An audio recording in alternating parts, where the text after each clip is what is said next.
everyone who's watching, all you people out there in internet land, YouTube land, Facebook land.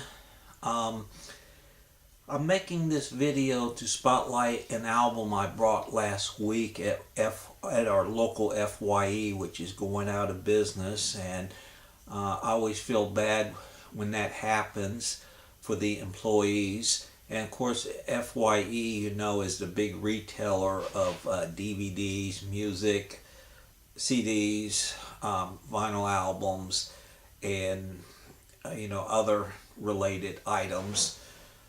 But that industry, that retail part, has been hit very hard in a number of years with streaming, because everybody streams their music, streams their movies. But anyway, I've been waiting for the albums to go down to 50% in a liquidation sale. And last week I went out there where it hit that mark, and I purchased 4 albums, and I'm making 4 separate videos for each album.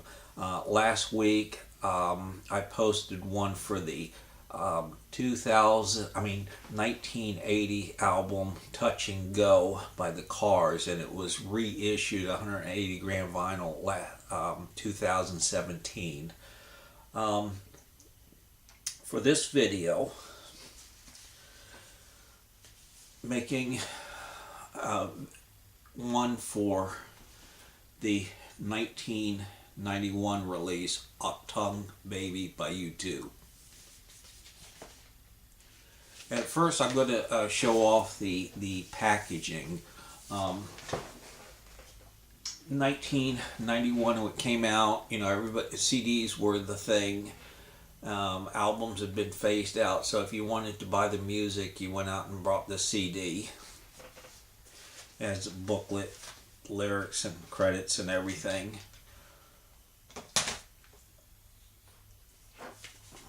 I think 2016 or 15, the Achtung Baby was reissued 180 gram vinyl, a new digital makeover of the CD. So very happy to have this album. Let's look over the packaging. It's not a gatefold, but the cover is a beautiful reproduction of the original CD artwork. The pictures are really nice, crispy, and clear. And it has a smooth surface, okay? Inside, well, let's look at the vinyl first. It was a single CD, or considered a single album, with about 13 tracks. They put all 13 tracks, spread it out on 2 discs, which I have here. And the label right there is the same one for the CD label.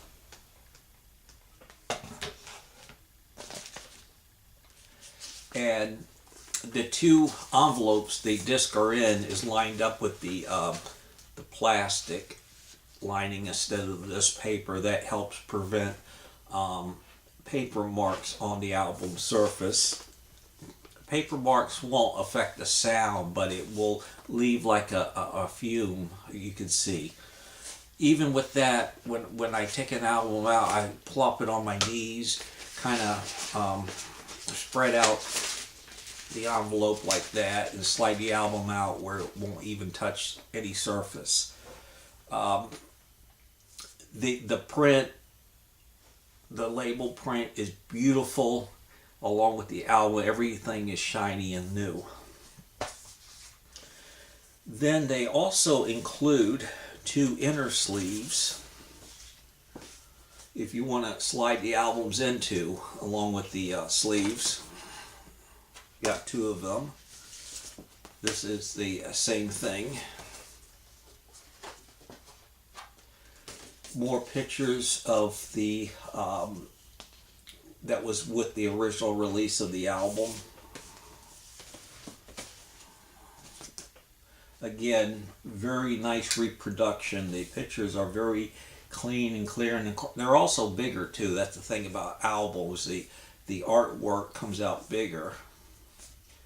The backside is the credits. Backside of this one, U2. It comes with one more sheet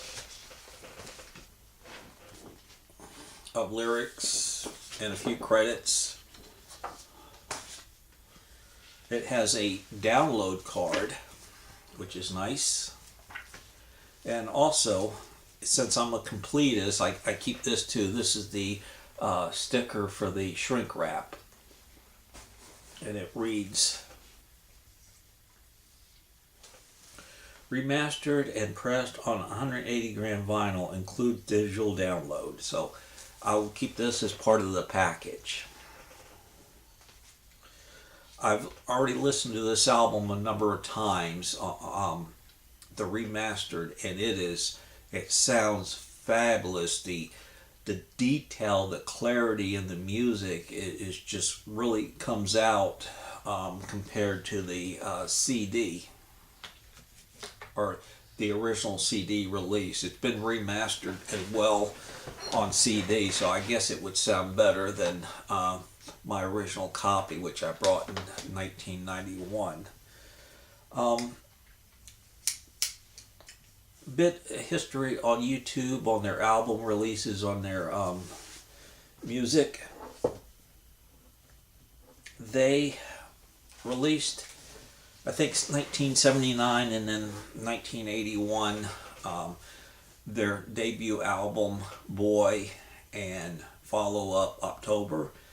And they got the band notice, got them in the United States touring, a few songs that got played on the radio. But it was this album, the third release, 1983, Boy, that turned them into rock superstars where they could play stadiums and large arenas. The radio hits were Sunday Bloody Sunday, New Year's Eve, Two Hearts Beats as One, a few other songs got played on radio as well. This is a fabulous album. There's not a skip over track on it.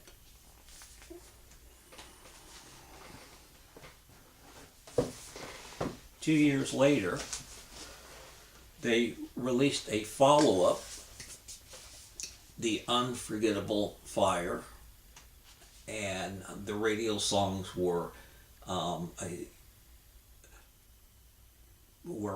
Pride in the Name of Love, Bad, and A Sort of Homecoming.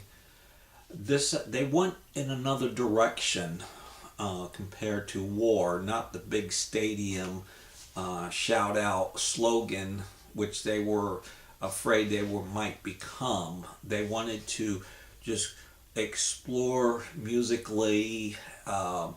They hired Brian, the famous producer and member of the Roxy Music, Brian Eno, and Daniel Longus, if I pronounce his last name right, to produce The Unforgettable Fire, which the title comes from one of the cities that was where the atomic bomb was dropped, and an exhibit of that. This album, it's more artsy, more atmospheric, more ambient sounding. When you play it, you're not going to hear a bunch of lead guitars and all that. It's more atmospheric. And it took me a little while to really appreciate this album to the point where I absolutely love it now. It does require the listener's attention. The next album, if they went from being rock stars with War, then Joshua Tree made them mega stars. Not only in rock, but personality, especially Bono. This album spent a good number of weeks at #1 on Billboard's album chart. It had 2 #1 singles on Billboard's single chart, plus a third one that reached the top 10 or top 20. I think this album won the Grammy for Best Album of the Year.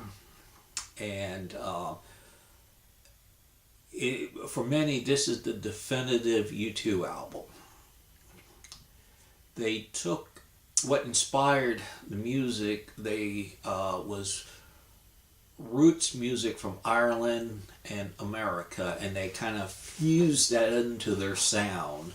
It has many of the tracks a more folky vibe to it, especially Running to Stand Still.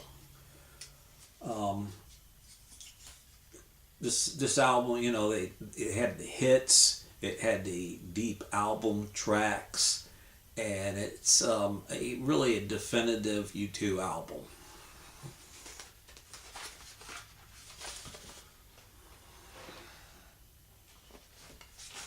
After that, there was the movie Rattle and Hum, and the album, they released an album music from that movie. It was a double album or a single disc. They would put everything on a single disc. Combination of studio recordings they done on the road or in live performances. I like the album very much, especially some tracks like Angel of Harlem, which was inspired by Billie Holiday, the great jazz and blues singer, who's one of my favorites, and B.B. King's on a track called When Love Comes to Town. So those two songs got played on the radio, along with another one. You see, you get old, your memory fades. Desire, yeah. Kind of a Bo Diddley. I'm kind of refreshing my memory. There was a version of All Down the Watchtower, Helter Skelter, live version. I still haven't found what I'm looking for, which has like a gospel choir.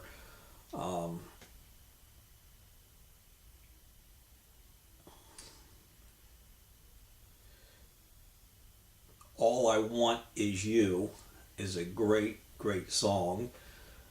A live version of Bullet in the Sky.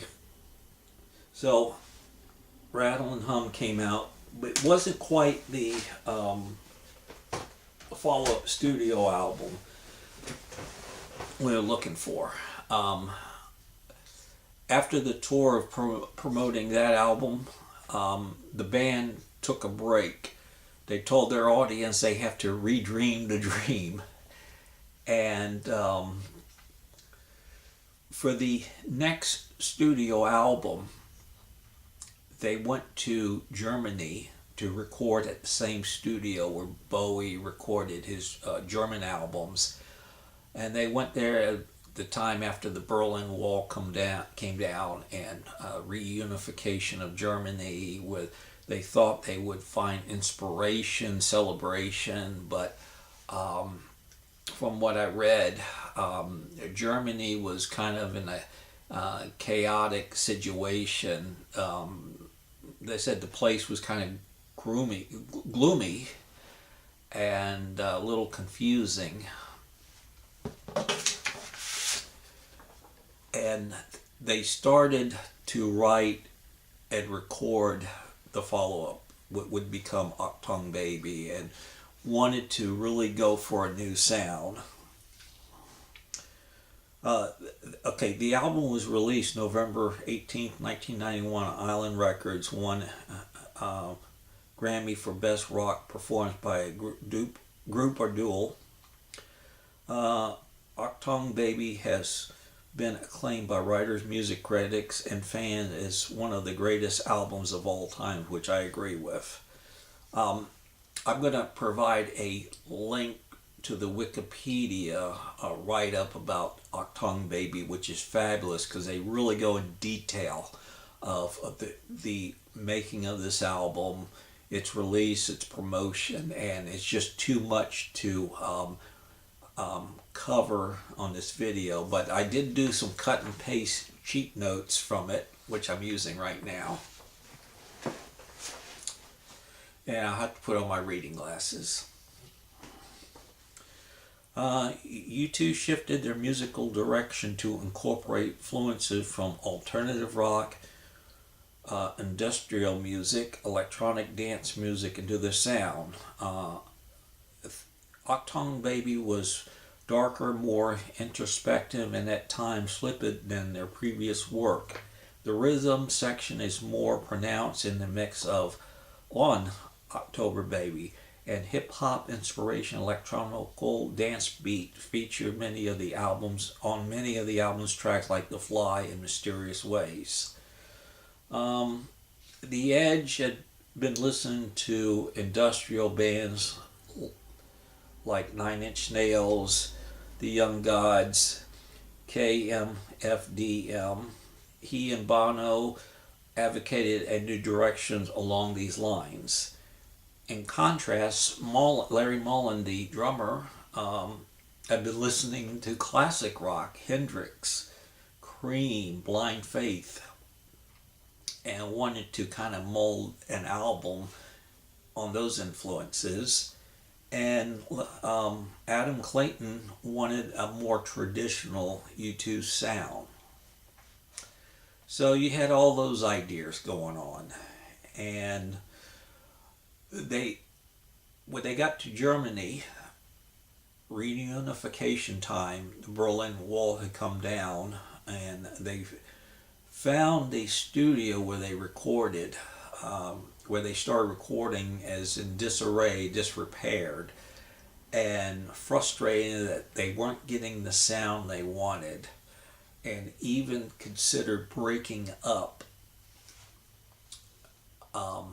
One song that really saved them, which is on the album and was a major standout of the album and was released as a single, was a hit, One, O-N-E. That gave them the inspiration and the sign that they needed to carry on. Another reason they went to Germany, as Bono put it, to get away from domestic life. He said that domestic home life was the enemy of rock and roll.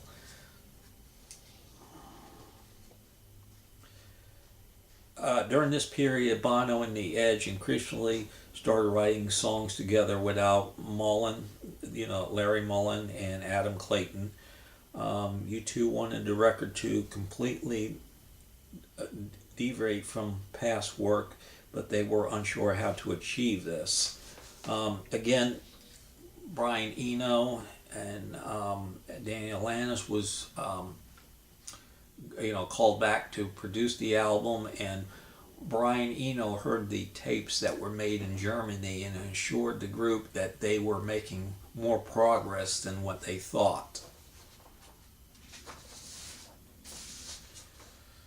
Okay, so long story short, they wrapped up the recording in Germany and went back to Dublin and recorded at various places and painstakingly put the album together. And they did make one last trip to Germany to wrap up what they were doing there, and the German master tapes was lost in a hotel room and got bootlegged, and that really frustrated them. So that in a nutshell is kind of the history of Achtung Baby. Again, I'll provide the Wikipedia link, you can read more. Just to conclude, my impression of the music, when this album came out, it was 1991, I was like 32 years old, and it was a very, very, very important album at that time in my life, and still important one I listen to. periodically, probably more now since I've got the 180 gram vinyl. It was like the soundtrack of my life for that period. I even seen one of the shows of the Zoo Station tour, and it was absolutely fabulous, stunning. Let me pull out the title of the songs. Usually a good album has 2 or 3 standout tracks. Almost the entire album are standout tracks. It's that good.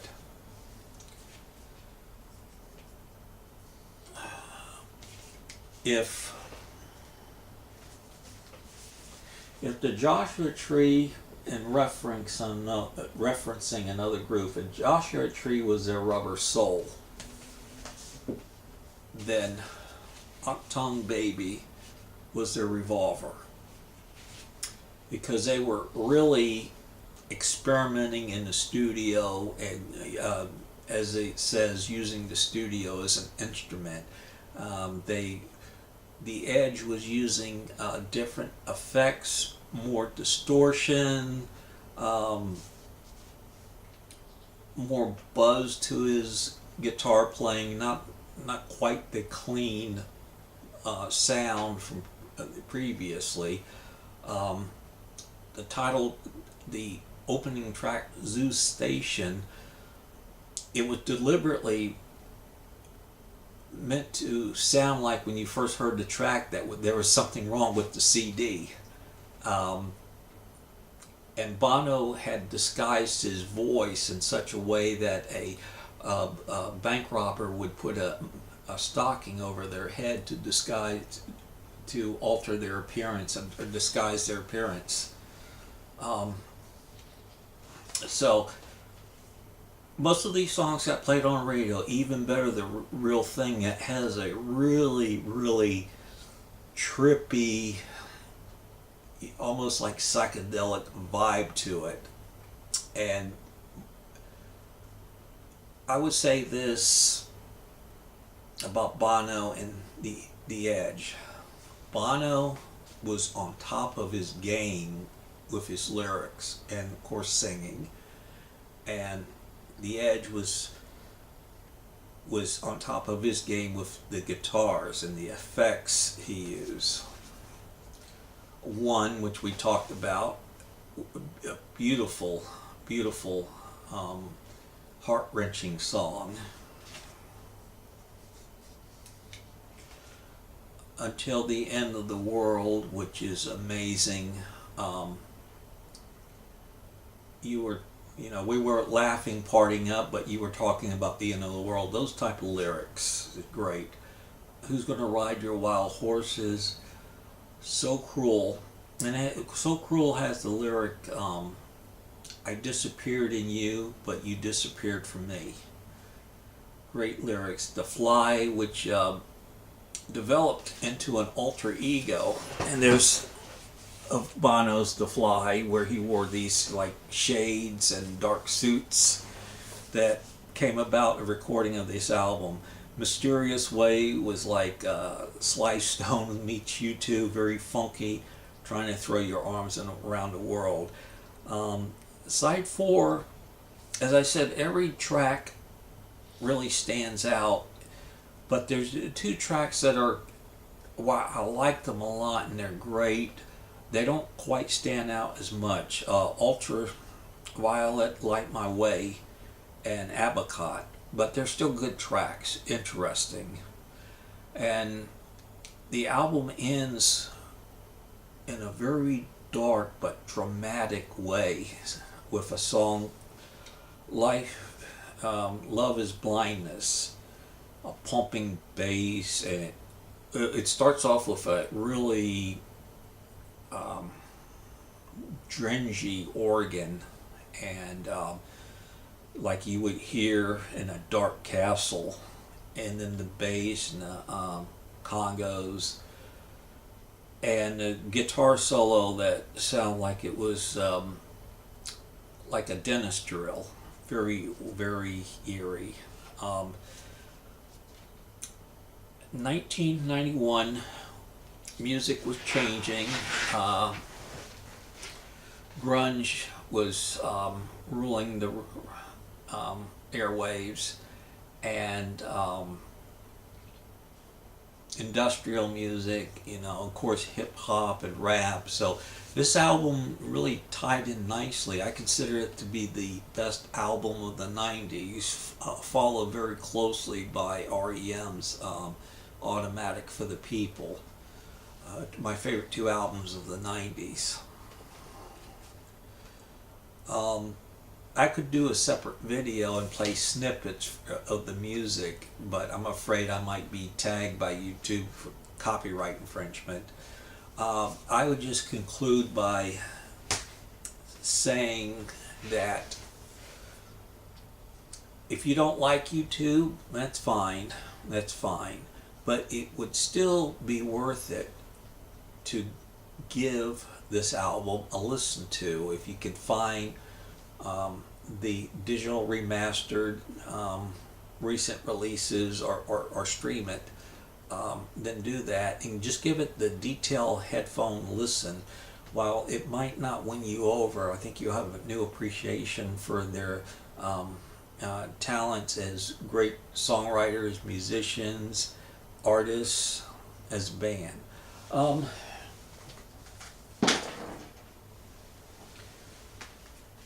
After that album and a break between tours, they found a short time to record Zuroba, which is kind of venturing further into electronic music. And for me, I'm not saying it's as great as that album as Sgt. Pepper's, but it has a kind of a Pepper's vibe to it. Then there came Pop, which is not one of my favorite U2 albums. I would rank it lower, one of the lower, but it's still U2. I love it. Three great songs: Staring at the Sun, Last Night on Earth, and Gone. They were pushing against the deadline of a tour. They were kind of caught short, and I don't think they've completed it, finished it up as the way they envisioned it. And then the 2000s started off with All You Can't Leave Behind. No new pioneering ventures on this one, just a good solid U2 album. How to Dismantle an Atomic Bomb, No Lines Horizon, songs of innocent songs of experience. They were kind of treading on the same formula as this album.